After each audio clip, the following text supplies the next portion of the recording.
ঠাত খাওয়া হয়নি, রুটি করেছি দুপুরবেলা। ও ডিউটি থেকে এখনও আসেনি, কখন আসবে জানি না।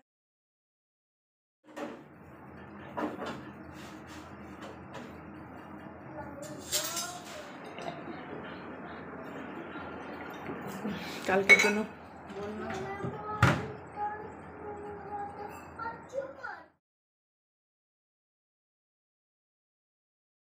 Hello guys, good morning, welcome back to my channel blog with Mou চ্যানেলে তোমাদেরকে জানাই সবাইকে অনেক অনেক স্বাগতম, অনেক অনেক ভালোবাসা। বড়োদেরকে প্রণাম জানিয়ে ছোটোদেরকেও অনেক অনেক ভালোবাসা জানিয়ে আজকের ভিডিওটা আমি এখন থেকে স্টার্ট করছি। এখন বাজে ঘড়ির কাঁটায় ওই 8:30টার মতন। কেন বলো তো, আজকে আমার বড় মেয়ের স্কুল নেই, ওই জন্য একটু লেট করে ঘুম থেকে উঠেছি। ছোটো মেয়েকে স্কুলে রেখে দিয়ে আসলাম, রেখে দিয়ে এখন পুজো যেহেতু চলে এসছে তার জন্য ভাবছি ঘর বাড়িগুলো একটু, এখানে তো নেই, এখানে আমাদের কোয়ার্টার, বাড়ি ঘর যখন যাব তখন পরিষ্কার করে নিব। আর বাড়িতে তো আমার শাশুড়ি মা আছেন, উনি তো পরিষ্কার করেন, সাফসাফাই তো করেন। জানি না আমার রুমটা এখন কী করছে না করছে সেটা তো আমি বলতে পারবো না, কিন্তু আমরা যখন যেখানে থাকি তখন সেই জায়গাটা একটু পরিষ্কার রাখা খুবই আর কি দরকার। তো আমরা দেখো কোয়ার্টারে আছি, কোয়ার্টারে আমরা যতদিন থাকবো ততদিন আমাদেরকে সাফসাফাই রাখতে হবে, সেটা আমাদেরই দায়িত্ব, তাই না বলো? সে ফ্ল্যাট বলো আর কোয়ার্টার বলো, তো আমাদেরই তো সাফসাফাই করে রাখতে হবে। তো পুজো এসছে, তো ভাবছি একটু ঘরগুলো সাফসাফাই করে নেই। তো দেখো ঘুম থেকে উঠে পুরো লেগে পড়েছি সাফসাফাইয়ে। আর আমার বর ওদিক মধ্যে চা করেছে, চা বলছে কি তাড়াতাড়ি করে চাটা খেয়ে নাও হাত মুখ ধুয়ে। আমি তো হাত মুখ ধুয়ে এসেছি, ধুয়ে ওই ছোটো মেয়েকে ব্রেড করে দিলাম, সে ব্রেড খেলো না, একটু আলমন্ড খেলো, আখরুট খেয়ে স্কুলে রেখে আসলাম। মানে কি বলো তো, বড় মেয়ের স্কুল অনেক দিন ধরে বন্ধ দিয়েছে, সেই 1 তারিখে স্কুল গেছে আর পুরো এখন 9 তারিখ অবধি স্কুলটা ওর বন্ধ থাকবে।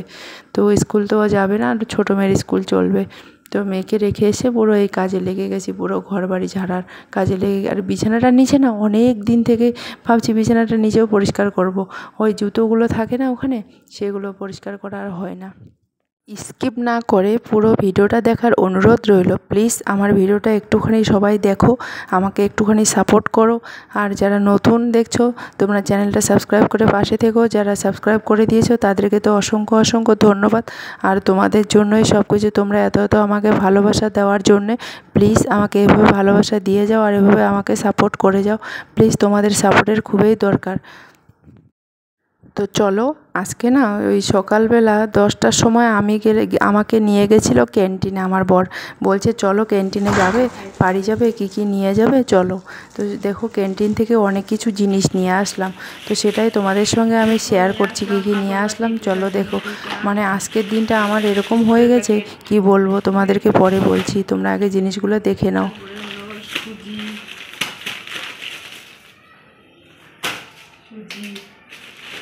আটা, খাবার আটা, তারপরে এখানে আছে আরও জিনিস ভালো ভালো, এই যে ভালো জিনিস কালাই, তারপরে এই যে দুধ 2 প্যাকেট, এই যে দুধ 2 প্যাকেট, দুধ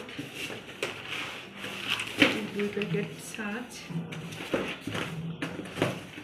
কোলগেট, এই যে 1 প্যাকেট ছাঁচ, তারপরে এই সব থেকে বড় জিনিস হেলমেট, এই দেখো হেলমেট,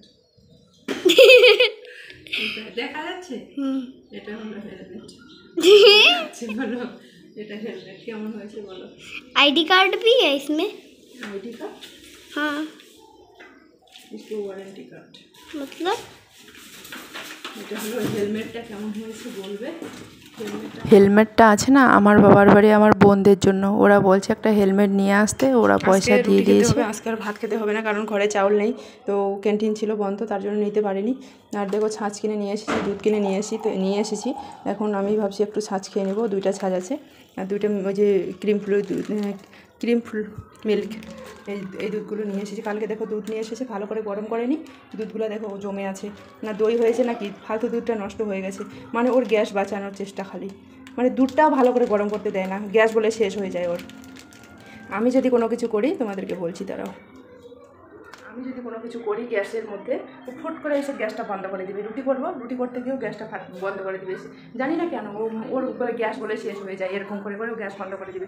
রুটি করবো তখনও গ্যাস বন্ধ করে দিবে, মানে সব কিছুতেই গ্যাসটা ফাটাস করে বন্ধ করে দেবে। কালকে ক্যান্টিন থেকে দুধ এনেছিল 5টার সময় এনেছিল, দুধটা ভালো করে গরম করেনি, দুধটা দেখো জমে গেছে, দুধটা রাত্রেও খাওয়া হয়নি, এখনও দেখো জমে গেছে, আর দুধের খাওয়া হলো না। আজকে আবার আমি 2টা দুধ নিয়ে আসলাম, ওই 2টা দুধ এখন এদেরকে গরম করে দিব। দুপুরবেলা আজকে ভাত হবে না, কারণ চাউল নেই ঘরে, চাউল আনা হয়নি আর কি। পরশুদিন ক্যান্টিন বন্ধ ছিল, কালকে গান্ধী জয়ন্তী ছিল, তার জন্য কালকে গান্ধী জয়ন্তী ছিল, তার জন্য ক্যান্টিনটা বন্ধ ছিল। তো আজকে সকালে গেলাম, তো যে চাউলটা আমরা খাই ওই চাউলটা নেই, আর এখানে বিরিয়ানি চাউল বাসমতি চাউল আছে, অনেক দাম। তো আমরা রোজ দিন চাউল খাই যেটা, সেটা মানে চাউল না চাল খাই যেটা, সেটা তো ধরে নাও ওই চাউল খেলে তো হবে না, বারবার চাউল বলছি, চাউল খেতে বলে। তো আজকে আমি রুটি করবো, ডাল বসিয়ে দিয়েছি, ডাল হয়ে গেছে, আর একটু ভাজা করবো আর রুটি করবো। আজকে দুপুরে আমরা রুটি খাবো। তো চলো আমি ছাঁচটা খেয়ে নেই আগে। যাও কোন খায়গা, যাও ছাঁচ খেয়ে নিচ্ছি, ছাঁচ। আর কোনো ভাত তো হবেই না, চাল তো একদমই নেই, এইটুকু চালে কি হবে, এইটুকু চাল আছে। তো চাল না থাকলে কি করব, বলেছিলাম ওকে দুপুরবেলা রুটিয়ে খাবো। কাপড় চোপড় তো কিনেছি অনেকটা, কিন্তু ঘরে যে চাউল নেই সেটা দোষ নেই। চাউল তো ওই একবেলায় খাই আমরা, আর আমার বড় একটু 2 বেলা করে খাই। তো 2 বেলা খেলেও আর কি রাত্রে বেশি খায় না, রাত্রে অল্প একটু হলেই হয়। তো ভাবছি যে ক্যান্টিন খুলে যাবে, সেখান থেকে নিয়ে নেবো, কিন্তু কে জানে ক্যান্টিনে ওই চালটা নেই। তো তোমরা তো দেখতে পেলে আগের দিন ভিডিওতে যে চাল নেই, আর কাপড় চোপড়ে এনে ঢুকি লেগে দিয়েছি। তো আজকে রুটি খাবো, তো রুটি করবো একটু পরে, রুটি করে রেখে দেবো। কত বড় বড় হয়েছে। তোমরা তো শুনতেই পেলে, দেখতেই পেলে, ঘরে আমাদের একদম না আটা আছে না চাউল আছে। তো সকালবেলা গিয়ে আমি আটা নিয়ে আসলাম, আর চাউল তো একদমই ছিল না। তো বেগুন ভাজা করে নিচ্ছি, যেহেতু রুটি হবে তার জন্য ভাবছি বেশি কিছু সবজি করব না, ডাল আর বেগুন ভাজা আর দই আছে একটু, ওই দই দিয়ে খাবো।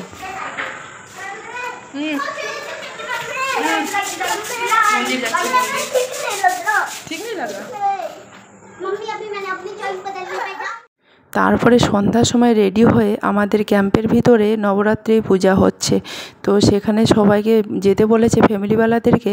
তো তাই আমরা ওখানে দেখো পূজাতে চলে আসলাম। আমার মেয়েদেরকে আমি আগেই পাঠিয়ে দিয়েছি।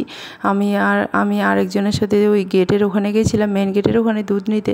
তো ওখান থেকে এসে একটু কাপড় চেঞ্জ করে আবার চলে আসলাম, কারণ যেহেতু সবাই এখানে আসবে, পুরো ফ্যামিলিওয়ালা, অফিসার ফ্যামিলি আসবে, সবাই এসেও গেছে। দেখো আমরা একটু আগে গিয়ে ঘরে গিয়ে খালি ড্রেস চেঞ্জ করে আস্তে আস্তে এদিক মধ্যে পূজা স্টার্ট হয়ে গেছে। তো দেখো অনেক লোক এসছে, ভালো লাগছে।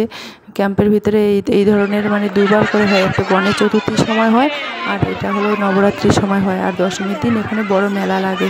তো আমরা তো এবার যেহেতু থাকবো না, কারণ বাড়ি যাব, তার জন্য কয়েকটা দিন থাকবো। তো ওই কয়েকটা দিন এনজয় করব। তো চলো তোমরা পুরো ভিডিওটা দেখো, স্কিপ না করে, ভালো লাগবে আমাদের ক্যাম্পের ভিতরে কী করে নবরাত্রি পূজা হয় আর কি।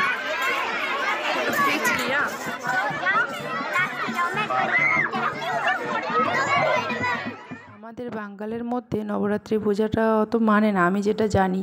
তো এখানে দেখো নবরাত্রি পূজা এভাবে হয়। তো দেখো এখানে পূজা শেষ হয়ে গেল, তাড়াতাড়ির মধ্যে পূজা শেষ হয়ে যায়। তারপরে আমরা একটু বসে একটু সেলফি, একটু নাচ গান করছে বাচ্চাগুলো, ওগুলোই দেখছি। আর আবার আমার পাশে যে দিদিটা বসে আছে, ও মহারাষ্ট্রের দিদি, ওর মেয়ের আবার আজকে বার্থডে আছে। তো ওখান থেকে গিয়ে ও বলছে তাড়াতাড়ি চলো বার্থডেতে যাব। তো আমি বলছি দাঁড়াও একটুখানি বসো, তারপরে বার্থডেতে যাব। তো দেখো ওরা তো চলে আসলো। তারপরে আমি ঘরে এসে আমার যে কাপড়গুলো আছে সেই কাজগুলো আমাকে তো করতে হবে। সারা দিন এটা একটা কাজ করে আমার দিন পার হয়ে যায়। আর ঘরের কাজগুলো ওই করতে সন্ধ্যার সময় আমি বেশিরভাগ করে ওই কাপড় ফোল্ড করি। দেখো কাপড় এখানে ফোল্ড করতে লেগে গেছি। কাপড় ফোল্ড করতে করতে তোমাদের সঙ্গে আমি একটা কথা শেয়ার করি। আমাকে একজন কমেন্ট করেছে, বলেছে যে তোমার হাজব্যান্ডকে দিয়ে তোমার কাজগুলো করাতে খুব ভালো লাগে। আমার কাজ কী বলো তো, এর আগের দিন যে ভিডিওটা আমি করেছি, আমার হাজব্যান্ড একটু ঝাড়ু লাগাচ্ছিল, সেটাই দেখে আমাকে বলছিল যে আমার হাজব্যান্ডকে দিয়ে আমার কাজ করাতে খুব ভালো লাগে। হ্যাঁ, যে কমেন্ট করেছে, তুমি যদি ভিডিওটা দেখে থাকো দাদাভাই বা যে কেউ হও না কেন, হ্যাঁ আমার হাজব্যান্ডকে দিয়ে আমার কাজ করাতে খুবই ভালো লাগে, কারণ আমরা দুজনকে খুবই হেল্প করতে ভালোবাসি। মানে আমি ওর কাজ করে দিই, আমার কাজ জানোই তো, 2টা বাচ্চা নিয়ে কত মুশকিল হয়ে যায়। সকালবেলাটা আমার কত ব্যস্ত থাকি। আমি 2টা বাচ্চার খাবার বানিয়ে লাঞ্চ বক্স রেডি করে পুরো একদম স্কুলে রেখে দিয়ে আসি। আছে এখানে মন্দির থেকে তো আসলাম, বার্থডে যে যাবো, তো আমার পেটটা খুব ব্যথা করছে। তো আজকে সারাদিন তো ভাত টাত খাওয়া হয়নি, সব রুটি করেছি দুপুরবেলা। ও ডিউটি থেকে এখনও আসেনি, কখন আসবে জানি না। পুরো কাপড় টাপড় ফোল্ড করে রেখে দিলাম। ফির আজকে চাউল নাই, চাউল নিতে যেতে হবে, চালের বস্তা নিতে যেতে হবে। ও আবার যাবে চালের বস্তা নিতে, এখনও 8:15 বাজে, কখন আসবে জানি না।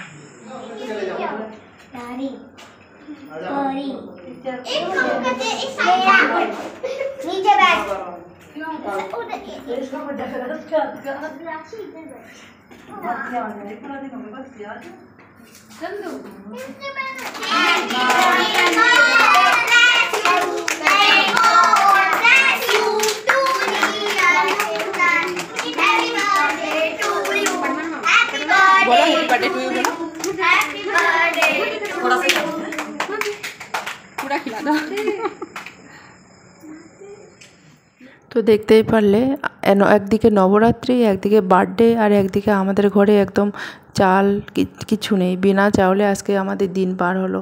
কি অবস্থা জানো। এদিকে পুজো শপিং করে নিয়েছি, কিন্তু ঘরে চাল ফুরিয়ে গেছে, সেটা আর আমাদের কোনো নেই। ওটা না বন্ধুরা, আমাদের সব কিছুই মনে ছিল, কি বলো তো, ক্যান্টিন থেকে নেওয়ার চক্করে, ক্যান্টিন বন্ধ থাকার চক্করে আজকে আমাদের এই অবস্থা। তো অল্প একটু চাল আছে, সেই চালটা ওকে রান্না করে দিলাম, আর আমি এখন রুটি করে নিব রাত্রে।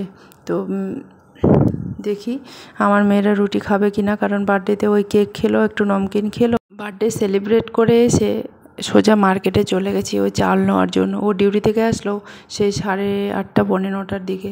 তো ওখান থেকে মার্কেটে আবার গেলাম, চালের দোকান বন্ধ। যে চালের দোকান থেকে চাল নেবো, এখানে চাল তো সবাই খায় না, রুটি খায়। তো চাল সব দোকানে বেশি করে 1 বস্তা করে পাওয়াও যায় না। ওই আমরাই 1 বস্তা করে চাউল নিয়ে আসি, তো সবাই অবাক হয়ে যায়, বলে 1 বস্তা করে চাউল লাগে। তো এখানে তো একদমই চাউল খায় না, আর চাউলের দোকানটা না বন্ধ ছিল। আর কি বলো তো, এমনিতেই যেতে যেতে একটু লেট হয়ে গেছে, সেই পৌনে 9টা বেজে গেছিলো। আর এখন ভোটের সিজন, তো তার জন্য দোকানপাট তাড়াতাড়ি করে বন্ধ করে দিয়েছিল। এগুলো সবজি, কি বলো তো, এগুলো মার্কেট গেছিলাম চাল নিতে, তো চাল পাইনি, সবজি নিয়ে এসেছিলাম। 3টা সর্ষের আঁটি নিয়েছিলাম 20 টাকা দিয়ে। আর এই যে বেগুন, এখানে দেখো বেগুন নিয়েছি, আর নিয়েছি ওল, অল্প একটু ওল নিয়েছি, তোমাদেরকে দেখাই। দেখো এখানে এই যে মিষ্টি কুমড়ো নিয়েছি, এটা 20 টাকা করে, এরকম করে কেটে কেটে বিক্রি করে দিচ্ছে, এই ধরনের কেটে। আর এইটুকু ওল নিয়েছি 20 টাকা দিয়ে। আমাকে না ওল অনেক দিন ধরে খাওয়ার মন করেছে, তো এইটুকু ওলের দাম 20 টাকা, মানে এখানে ভাবো কেজি হলো তোমার 100 টাকা কেজি। দেখো এগুলো সবজি নিয়ে এসেছি, ক্লিন হ্যাঁ ক্লিন, এই সবজিগুলো নিয়ে আসলাম। আর কি বলো তো, আসলে আমার বরের না ওই ভাতটাই বেশি পছন্দ, জানো তো। চাল পেলাম না, ওর যা মন খারাপ হয়ে গেল, আমার এতটাই মন খারাপ লাগলো কি বলবো। এর আগেও আমি বলেছিলাম ক্যান্টিন থেকে চাউল উঠাও, ও বলছে কি হ্যাঁ নেব। আমারও দোষ না, ওরই দোষ, ওই জন্য চুপচাপ আছে, কিছু বলেনি। তো একটুখানি চাল আছে, সেটাই আমি বানিয়ে দিলাম। খুবই আজকে খারাপ লাগলো আমাকে, জানো তো। মানে ওইটুকু ভাতে আর রুটি মিক্স করে এখন রাত্রে ডিনারটা সেরে নেব। আমি কিচেনটাকে কমপ্লিট করে নিচ্ছি, কিচেনটা পুরো পরিষ্কার করে নিয়ে নিচ্ছি, তারপরে ওদেরকে খেতে দিব। তো চলো ঝটপট করে কিচেনটা পরিষ্কার করে নিয়ে খেতে দিয়ে দিব, কারণ সারাদিন মন ভাত খাইনি না, ওর ভালো লাগে না, ভাতটা একটু বেশি পছন্দ করে ও আর কি। যতই বলো বাঙালি মানুষ, একটুখানি ভাত না খেলে ভালো লাগে। তো চলো, যেটুকু ভাত বানিয়ে দিয়েছি ওর মধ্যে আবার আমাকে একটুখানি দিল, বলছে তুমিও একটু খাও আমিও একটু খাই, মিক্স করে। রুটি খাওয়া হয়ে গেলো, এখন বাজে 11:15, গরমে ঘুমিয়ে গেছে। আমি পুরো কিচেন পরিষ্কার করে দিলাম, বাসন টাসন ধুয়ে যে। তো ভিডিওটা এখানে শেষ করে দিচ্ছি। কেমন হয়েছে কমেন্ট করে জানাতে কিন্তু একদমই ভুলবে না, প্লিজ কমেন্ট করে জানাবে। চলো গুড নাইট, দেখা হচ্ছে নতুন সুন্দর আরেকটা ভিডিওর সাথে। আজকের ভিডিওটা কেমন লাগলো তোমরা কমেন্ট করে জানাতে একদমই ভুলবে না। বাই বাই, টাটা, সুস্থ থেকো, সাবধানে থেকো। আমার ভিডিওগুলো দেখো, একটুখানি শেয়ার করে দাও সবাইকে, আর কমেন্ট করে জানাবে। আমার ছোটো মেয়ে একদম ভাত খেতে যায়, কালকেও ভাত খায়নি, আজকেও খেলো না। রুটি খেয়ে পার করে দিলাম আজকে ফার্স্ট টাইম। পানি পেয়ে কি